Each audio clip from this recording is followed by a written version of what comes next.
সবাই কেমন আছো? আশা করি ভালো আছো। আমার নতুন একটা ব্লগে সবাইকে অনেক অনেক ভালোবাসা। আজ গেট রেডি উইথ মি এর সাথে সাথে তোমাদের সঙ্গে একটা কথা শেয়ার করা যাক।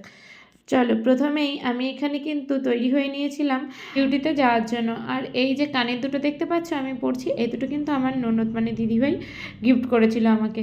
তারপরে আমি এখানে ছাড়িয়ে নিচ্ছিলাম, দেখে অনেকটা বেলা হয়ে গেছে, এক্ষুনি না হলে গেলে বাস পাবো না। আর এই যে জুতোটা, এটাও কিন্তু আমার ননদ কিনে দিয়েছে। চেম্বারে সব কাজ কমপ্লিট করে আমার পুচু সোনার সঙ্গে একটু আমি খেলা করে নিলাম, এটা আমার রোজ দিনের কাজ। তারপরে চলে আসলাম ভ্যাবলা স্টেশনে।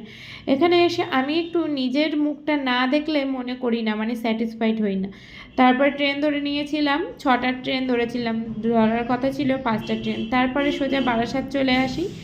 বারাসাত এসে এখানে আমরা সবাই এক জায়গায় মিট করি, মানে আমার বর, আমি এবং ননদ এবং নন্দাই আর তার ছেলে।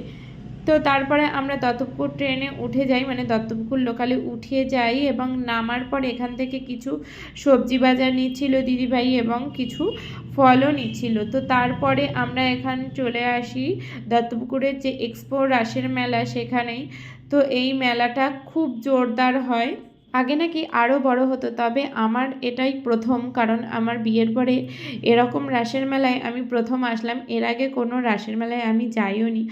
আর দেখো, এরিয়াটা বেশ অনেকটা জুড়েই মেলাটা বসানো হয়েছে। আর এখানে না রাস যাত্রা, মানে যে যাত্রাপালা হয় সেটাই হচ্ছিল।